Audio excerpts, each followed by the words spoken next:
As the LA Kings get set to take on the Leafs, looking to get a big win over a big opponent, Russell Morgan of Hockey Royalty joins us to talk about the season so far on this episode of Locked On LA Kings.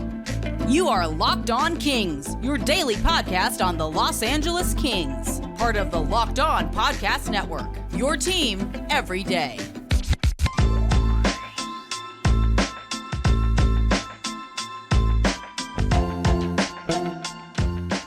Hey, Kings fans, welcome to Locked On LA Kings, part of the Locked On Podcast Network, your team every day. Thanks for making Locked On LA Kings your first listen every day. We are free and available wherever you get your podcasts, and we're also on YouTube. Please like and subscribe if you're enjoying this content. I'm Eddie Garcia, your host of Locked On LA Kings. I've worked in sports media for the past 30 years, 20 plus years at the Fox Sports Radio Network, also co-host of the Puck Podcast, a weekly NHL review show that's been putting out content for the past 17 years, and a passionate LA Kings fan for over 30 years. Today's episode brought to you by FanDuel. Make every moment more. Visit right now, and new customers get $100, $150 in a bonus bet with any $5 moneyline bet. That's $150 if your team wins. Visit FanDuel.com/lockedon to get started. As the Kings get set to start a 4-game road trip in Toronto tonight and close out the month of October, we wish you a happy Halloween. And it is always a treat, never a trick, to welcome in friend of the show. That is Russell Morgan. He is from Hockey Royalty. He's a fellow podcast host and does good work for hockeyroyalty.com. You can follow him on X, or the site formerly known as Twitter, at NHL Russell. Hey, Russell, how are you? What's going on, Eddie? Always good to be on here talking hockey with you. Yeah, happy Halloween. I'm going to put on my scary mask here. Uh-oh, there you go. Boo. Gotta get in the spirit. It's my $5 Jason mask that I saw, the hockey mask of the walking out of the store one time, and it's done me well ever since. I did see your top 5 candy list, Russell, and man, Sour Patch Kids, Nerds, and Gummy Bears. You have the candy palate of an 8-year-old, I would say. I do. I'm a big sweet tooth. I don't know what it is. I even thought about putting sweet tarts in there, but that is a lot of sugar, man. Yeah, it is. I'm not a big chocolate guy. I just always like the sweet stuff. All right. Well, more Reese's peanut butter cups for me. Although I did see it was number 2 on your list. That's number 1 for me. But okay. I think that's a pretty popular choice. It is. Unfortunately, I'm one of those people. I don't really go to any Halloween parties or anything. I'm just, pass out the candy to the kids, and 1 for them and 2 for me. Basically, is how I celebrate Halloween. So our LA Kings, so far on the season, 4-2-2. They certainly have played some tough teams to start the year. Of their 8 opponents, 7 of them were playoff teams a year ago, and 3 of them are currently leading their divisions. Another tough opponent tonight for the Kings as they take on the Maple Leafs. Just your general thoughts on the season so far for the Kings. Been about pretty much what we all expected. I feel like coming into the year, you expected a high-powered offense. That's what they're giving you. I think they lead the league in goals per game. And then you expected kind of mediocre goaltending. Maybe we're not really getting that mediocre. I would say it's a little bit worse than probably what we maybe hoped it would be. I think they're last in the league in 5v5 save percentage. So I want to see that bumped up a little bit, but Cam Talbot's been playing pretty well, I would say, in the last few games that he's appeared, especially coming into relief for Copley in that game in Arizona. And then this last game against Vegas, I thought he played pretty well too. But I mean, all in all, the first 8 games have been pretty much what we expected. And the depth scoring has been huge for this team. You have a few guys that are on career paces, like Kevin Fiala, who's scoring at higher than a point per game pace. Adrian Kempe's on a point per game pace, even though he hasn't started actually scoring yet. And Anze Kopitar is just Anze Kopitar. It's just rinse and repeat with him. He just goes out there, seems to get a point per game a night, and then play really good defense on top of that. And then also Drew Doughty, I think, has been having a really strong last few games. It's been really cool to see, especially for those that are big fans of Doughty's kind of passion and drive. To see that come to the forefront again has been really cool. Well, you mentioned it. The Kings are leading the NHL, 4.38 goals per game, and that's with the power play not clicking at this point. We'll talk more about the special teams in a bit, but LA made the big offseason move to be a better offensive team, and certainly, as you mentioned, it seems like it's worked out so far. Yeah, the depth, right? I mean, that was the Mhm. reason you went out and got Pierre Dubois. Is it looked like you give up a lot in terms of pieces that were going back to Winnipeg. I didn't see it that way. I thought as good as Alex Iafallo is, I thought his value to this team didn't really sit that high. I mean, you look at what a player like Alex Laferriere has been able to do, just come in, step in, and be a vital piece to this team the first few games, and then even you see Arthur Kaliyev getting a bigger part of the pie in terms of playing with Deneau and more. He's looked pretty comfortable there, so I think that trade has worked out really well because now you go from last season where you only had really two lines with the Kopitar line and the Deneau line. And then after that, it was really just Rasmus Kupari, who hadn't really felt too comfortable as a third line winger for this team. And now you switch that with Pierre Dubois playing with Kevin Fiala and Alex Laferriere. I mean, man, that's a potent forward core to have to go through. I mean, you just look on the ice and you have that kind of Corsi juggernaut in terms of Deneau and Moore, who are just constantly going to have this puck protection, puck in the offensive zone, just wear out those defenders. And then if you have an icing for those defenders, they have to stay on the ice, and you follow that up with Pierre Dubois and Kem Fiala. I mean, man, that's deadly lineup to have to go up against for LA. It's been fun for me to, get to see Dubois kind of on a game in, game out basis. You saw him sporadically in Winnipeg or in Columbus, but getting to see him and appreciate what he does on a game by game basis. I love his size and his skill and how he uses his size. And I think he's walked into a good situation. He doesn't have to come in here and be any kind of a savior, as a big offseason acquisition. He's kind of just been asked to be a key piece and be a part of things. What have you thought about his how he's fit in so far? Yeah, you hit the nail right on the head. I mean, the size factor, right? That goal he scored against Minnesota, I guess it was a Mhm. little bit more controversial than to some or some Wild fans that think he didn't touch it with his actual stick. But just to even just establish that body position and drive to the net. I And mean, that's one thing that win the race against a smaller guy. I thought there was no way he was going to get to the puck. I was just hoping he'd put on a good forecheck, cause a turnover, and then he got the puck. I'm like, oh my god.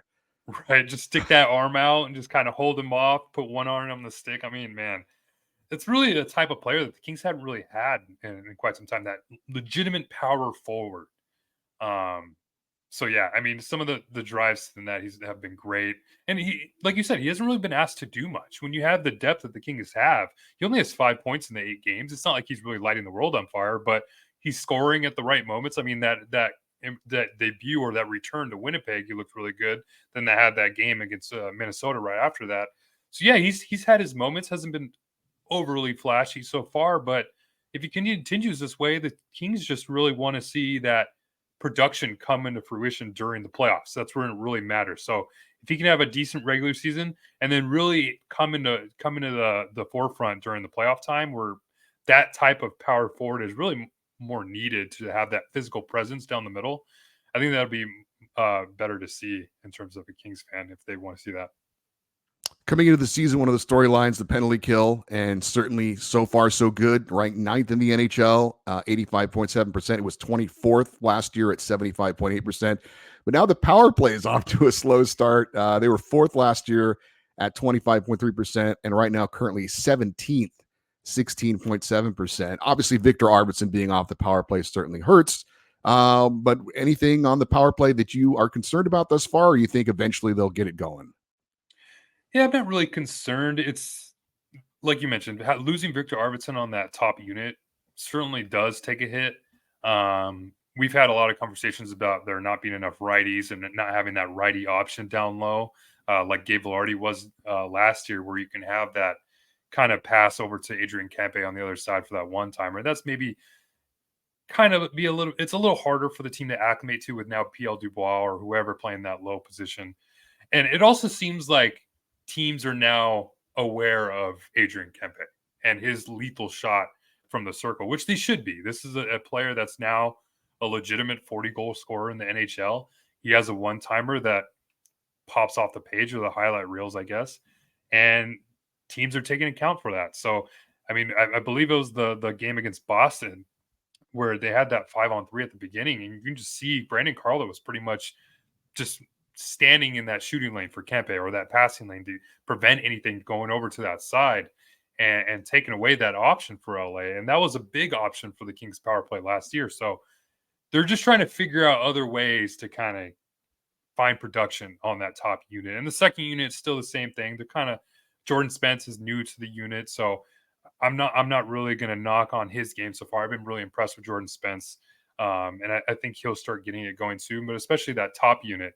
If they can figure out other ways to beat their opponents without maybe focusing on Adrian Kempe, whether it be Drew Doughty's one-timer that seems to be coming back, or even Kevin Fiala just trying to find goals himself as opposed to be that playmaker he is, then I think they'll get it going here soon. All right, we've got more with Russell Morgan. Going to talk a little bit more about the Kings goaltending as well. We'll do that here on Locked On LA Kings, your team every day.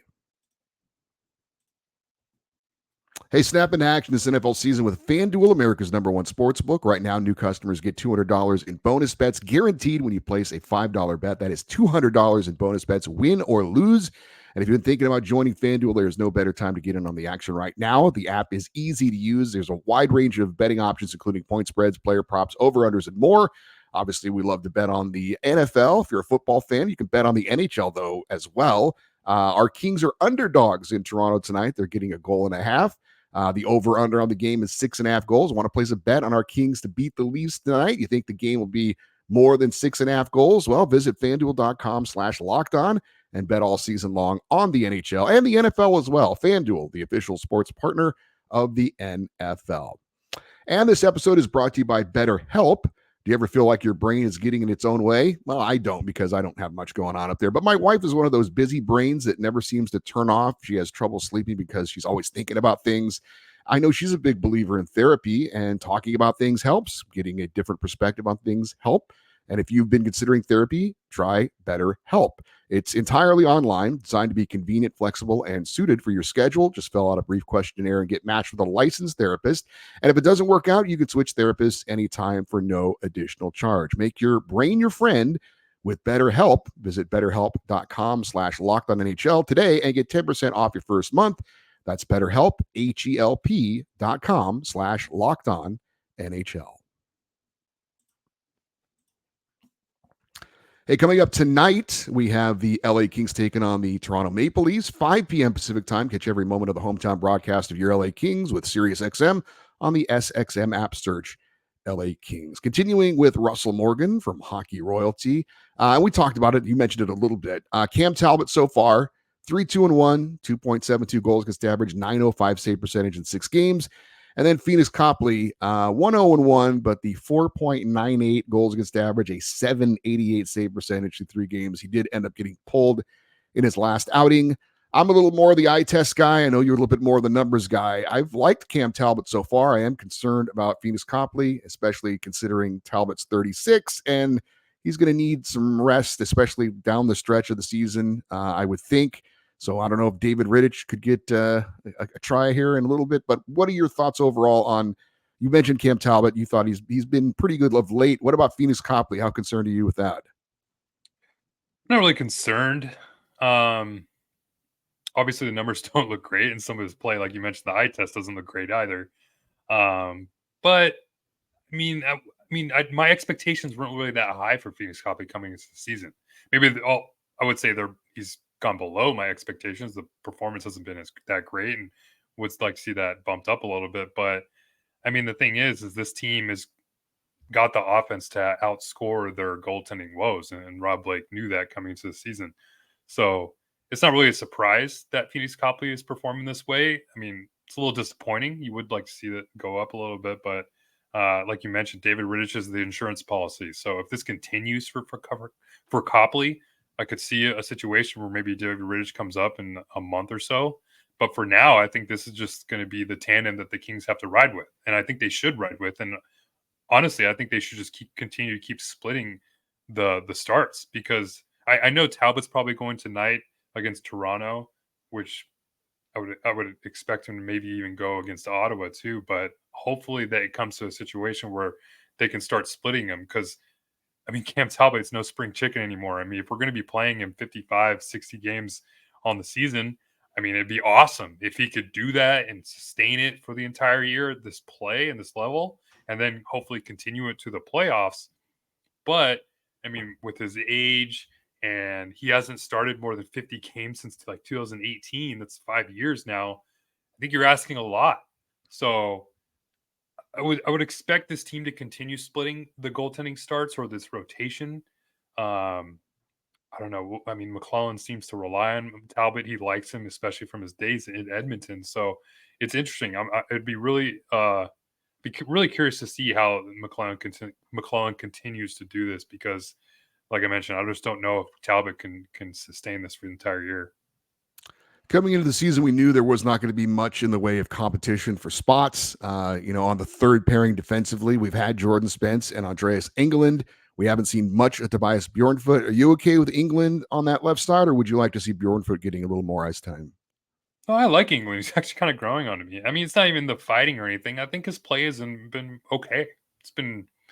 It's almost like reminds me of Alex Edler when he first came over here. Not the last year he was here, but that first year he came over here, Alex Edler was competent. He was fine, and he wasn't asked to do much. He wasn't playing any special teams really, no power play, no penalty time, and that's kind of what Andreas Engeland is doing. He's gone out there 5-on-5, got about 10 minutes a night, and he hasn't really made it. I mean, I can't think of any glaring mistakes that I can point to or remember where I'm like, oh, what is Andreas Engeland doing? And that's pretty much what we're asking of him, right?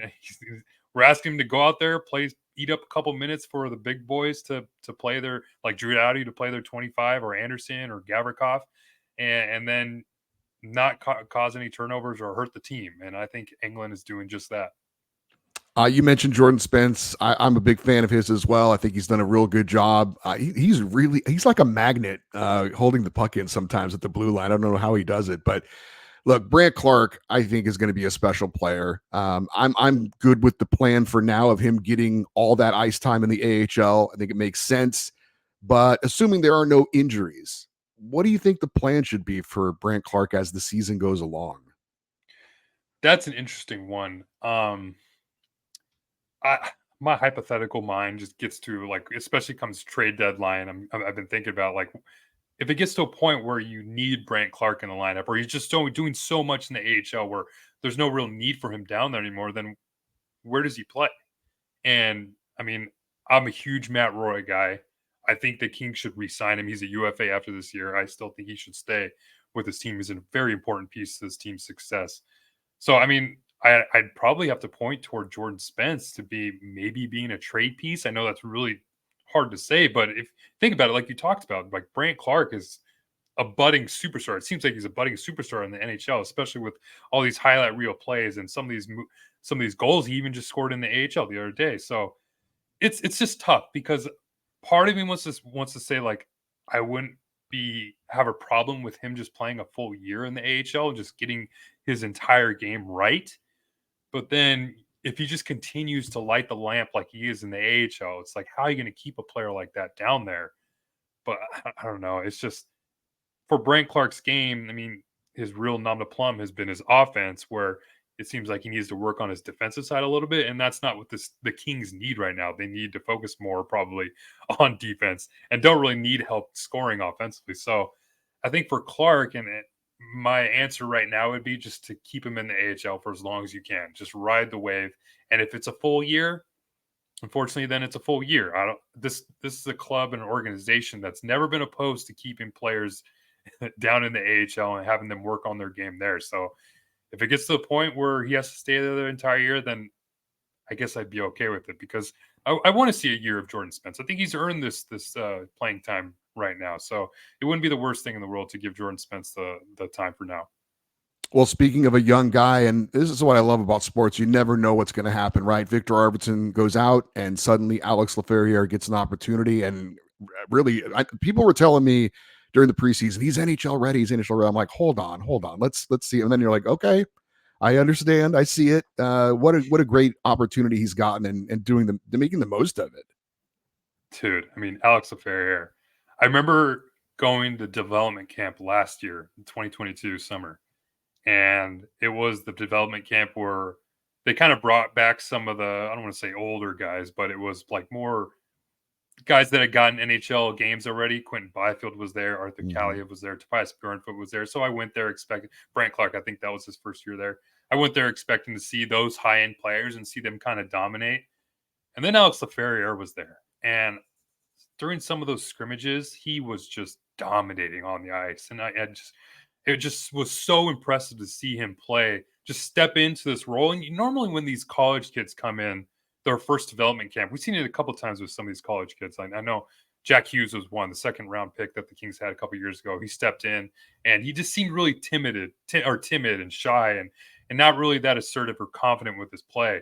But with Laferriere, it was right off the bat just this player that just wanted to dominate every shift. And it wasn't even just like skill, it was physicality, it was his presence on the ice, his speed, his pace, everything. And then so I've just been following him lately more and more. And I was one of those players or people that just kept saying, hey, I just think he's NHL ready now. And I didn't expect him to actually get a spot, especially with Victor Arvidsson there, Arthur Kaliyev. All the lineup seemed like it was pretty set. And then, of course, the Victor Arvidsson injury happens. And then I'm thinking, and then, by the way, Samuel Fagemo being picked up off waivers kind of opened the door for him as well, don't you think? I thought Fagemo was a little bit maybe in front of him in line for that opportunity. So it's amazing how things have opened up for him and it's worked out. Yeah, it's like this parting of the seas, right? I mean, I think his play, especially during the preseason and even going back to the rookie faceoff in Vegas this couple months ago or in September, it was just opening eyes left and right. And I'm like, just like fans like you and me watching the games. And I'm sure the organization management is probably thinking the same thing. Like, wow, this kid continues to impress. And I remember like I believe the preseason games or in training camp, Jim Fox asked a question to McClellan and he made the statement. It's like, he just seems like an NHL player. He just looks like a player. I mean, and I couldn't agree more. It's almost like that Tyler Toffoli kind of look to him, I thought, where it's not overly flashy, but he just looks like he's so comfortable out there. He just fits right. And sure enough, steps in that home opener, has that fight. I mean, it's such an awesome moment for him. And then has his first NHL goal come against the team he grew up rooting for. I mean, it's been a great story. And I'm just like on this like high wave of like emotion riding, watching this player step in, because as Kings fans, if you think about it, when was the last time we've seen a rookie just step in and just light our eyes up like this? It's been so long. I mean, even like the players like Byfield and Kaliyev and even Clark like last year. I mean, they stepped in and looked pretty good, but they haven't really been so flashy and have this impact like Laferriere has had. So it's been so fun to watch, and I feel like we're just watching just the start of something that's really special that's going to happen with this kid in LA. All right, we're going to ask Russell Morgan about the Kings maybe turning a negative into a positive. That's next here on Locked On LA Kings, your team every day. Kevin Fiala scores a hat trick and the LA Kings win the Stanley Cup. Sounds good, right? Well, you know what else sounds good? You winning 100 times your money by playing daily fantasy hockey on the Sleeper app. As the official daily fantasy app of the Locked On NHL Network, Sleeper is our top choice for daily fantasy sports, especially daily fantasy hockey. Just mentioned Tyler Toffoli. He's got 6 goals in his last 4 games. His teammate Jack Hughes in the Devils leads the NHL with 18 points. Would you bet on them to stay hot? With Sleeper, you pick more or less based on goals, assists, points, saves, and more. And Sleeper offers 100 times payouts. And although we love the NHL, it's not just about hockey. You got the World Series going on in Major League Baseball. The NFL and college football are in full swing, and the NBA now underway. It is a great time to get in on all the amazing sports action. Make the right picks, and you could win big. Use promo code LOCKEDONNHL, and you'll get up to $100 match on your first deposit. Terms and conditions apply. That is Locked On NHL. See Sleeper's terms of use for details. All right, we've got a little bit more with Russell Morgan. I do want to remind you, Kings face the Maple Leafs in Toronto tonight, 5 p.m. Pacific. Catch every moment of the hometown broadcast of your LA Kings with SiriusXM on the SXM app. Search LA Kings. And a quick reminder, it is an ESPN game tonight, not a local TV game.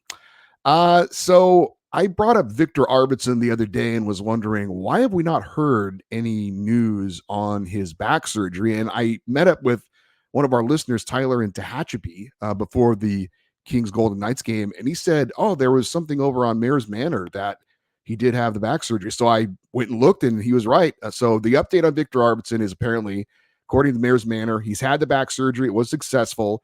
Apparently, it was a similar surgery to the herniated disc he had last season, but not in the exact location of the other one. He's obviously on long-term injured reserve.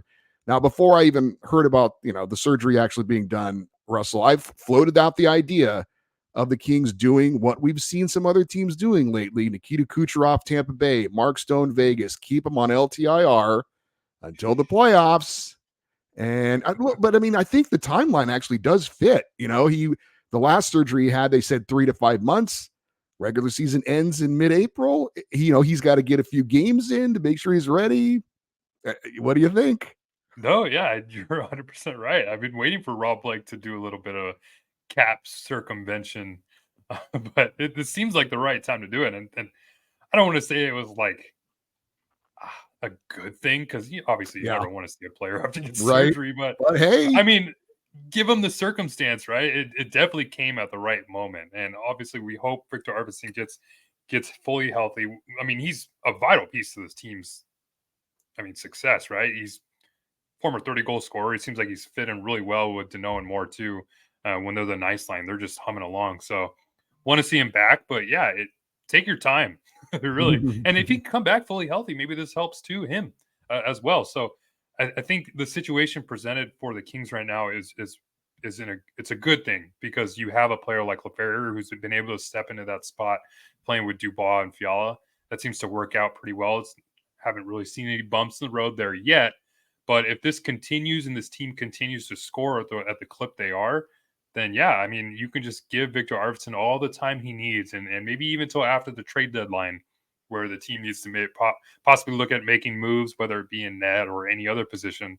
This gives Rob Blake that cap flexibility where he can make those moves, because that first game where they can only run out their 17 skaters, I did not want to see any more of that. That was a little hard to take in, but. So if Victor Arvidsson can take his time to get healthy and maybe come back around March or April, then I think that helps this team for now. That is Russell Morgan. He is from Hockey Royalty, hockeyroyalty.com. Russell, do you know when your next podcast is coming out, or anything you'd like to promote with Hockey Royalty? Yeah, we usually have shows come out weekly on Wednesdays. I believe we're doing one tomorrow night. Big game tonight.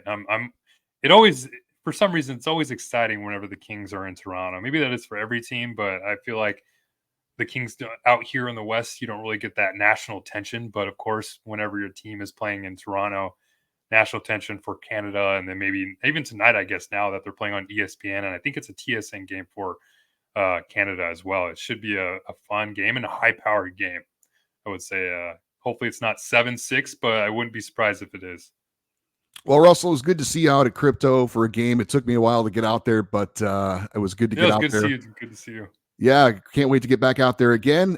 Enjoy your Sour Patch Kids and gummy worms tonight. And as I told you before we went on the air, I'm heading to New York tomorrow to see your Chargers and my wife's Chargers play Monday Night Football against the Jets. I'm also going to see a Rangers Hurricanes game at MSG, so I'm really excited about that. So nice. Little New York vacation coming up, and we'll see if we can bring back a win for your Chargers as well. Oh man, I hope so. I can't live with any more disappointment. Believe me, I'm married to it, so I know exactly what you're going through. All right, Russell, thanks for joining us. We'll talk to you later. Thanks, Eddie. All right, that was Russell Morgan. Great to have him on. Appreciate his time.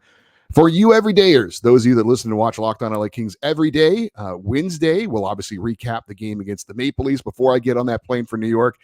Thursday, we're going to preview the game in Ottawa against the Senators. And then on Friday, of course, recap that game. And it's a Feedback Friday as well. Your comments, email address, lockedoneddie@gmail.com. And you can also post your comments on the YouTube episodes as well. Stay interactive with the show. Follow us on Twitter and Instagram. We are at Locked On LA Kings. All right, I'm Eddie Garcia. Thank you as always for listening and watching this episode of Locked On LA Kings. We are part of the Locked On Podcast Network. Have a great day. We'll talk to you tomorrow. And as always, go Kings, go.